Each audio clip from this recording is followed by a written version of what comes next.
Hey, what's going on, guys? So we're going to be casting this game between Remy 1996 here in the blue at 1066 versus Rogerio here in the red at 1136. So our player in the blue activated Smothering Heat Transmission Field, so that allows him to send 2 Lavals from his deck to the graveyard.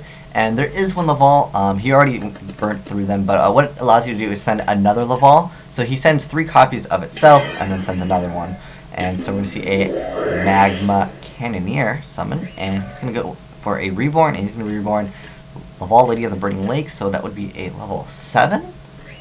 And he's going to go for a Laval Steadon here, so when it's Synchro Summon, you can send 1 card from your hand to the graveyard, and during either player's turn when this card is targeted by a card effect, you can banish 1 Laval monster from your graveyard, negate the activation, and destroy it.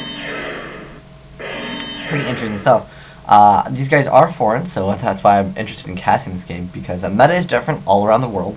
And so he went like all in and didn't get out Quasar, because that's generally what Lavals do. They are a Quasar deck, so they're designed about to get out Quasar. I mean, you can synchro like crazy, but the thing is, making Quasar really just makes them more viable, I'd say, than anything.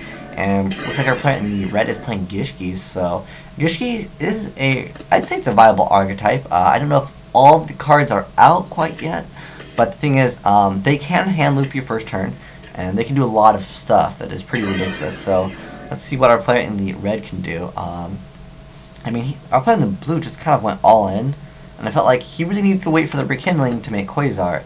That's personally how I feel. I mean, I don't feel like your whole hand to get out a 27 beater is like that great. It just doesn't seem good to me. And we see a Maxi chained to the Aquamere here, so there's going to be no loops. He's just going to attack and pay 1,000 life points to draw a card. That's a pretty good effect. Wow, that is pretty darn good. Although the other effect, I believe, is mandatory. Oh, he's going to use the Aquamere. But yeah, I really felt like the Laval player, he really didn't need to do that. And he's going to go for a duality, so Quasar is definitely not coming out this turn, and he can go for, he's going to go for Avarice. Hopefully he will, I'm guessing he wants to have Dark Hole, which is a pretty viable card. Especially in this situation where your opponent has a huge beater that you really don't have answers to. But with 2 back row and 2 in hand, he's asking for a response, and let's see if that goes through. So it looks like it is going to go through, which is okay. I mean, he doesn't want to...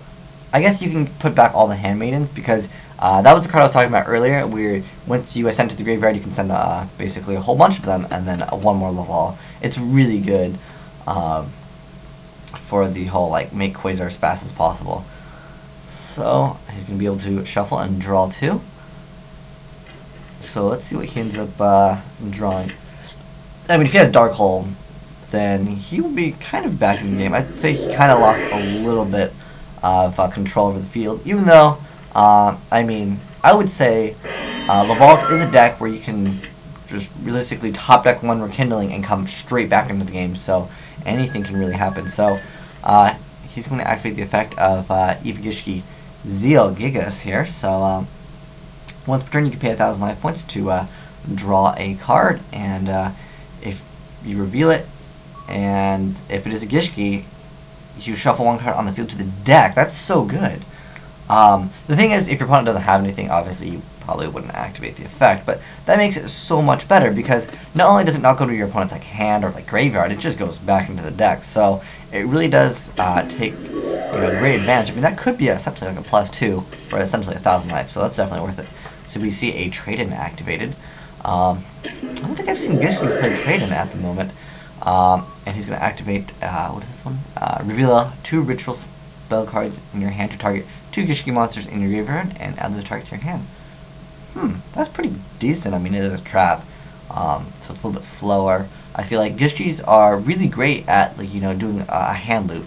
I mean, look at the hand control, and, like, our player in the blue, he can still come back there, realistically, and I hope he can maybe do some comeback just to, show the power of just Rekindling being really, really good. So I mean, our player in the red is going through so many cards really fast, and so he's going to activate a Aqua Mirror, and let's see what he sends. He's going to send a Solar and another one, I guess, and he's going to go Salvage. Okay, so I mean, you can see Ghishkis are pretty darn good. Although I haven't really seen too many people play them. I mean, I see them like once in a while. There'll be one player running them, but they are interesting. I mean, anything that can hand loop you first turn is pretty good. And Ghishkis have like so much draw power. I mean, their monstrous effects are like decent, I would say. And that's going to be GG at the moment because he's got 32, which would be 64, plus that additional 800 from the Ghishki Abyss there. So, unfortunately, apparently blue did not get out Quasar. But that's just to show you how good Ghishkis can be. I mean, that card's effect is really... I mean, he's got 2 of these on the field once per turn. So, basically, he can pay 2,000 life points to go Pot of Greed. And even better effect if his opponent has cards on the field. And so, I guess our player in the red is just going to show him how much he can go for style points here. So, he's going to be able to get out a... oh, and he has Reborn. That's pretty darn impressive. And wait, he can overlay these. Maybe we'll see a Gotchi? I don't know if he runs Gotchi. Let's see if he runs Gotchi. Maybe we'll reveal if he's going to Exceed here. No, it doesn't look like he's going to have an Exceed there for an option. Oh, looks like our player had a card D, which is a card Laval do run. But yeah, that was interesting. Just to show you, Ghishkis are pretty darn good. But anyways, thanks for watching, guys. Asian Eyes White Dragon, signing out.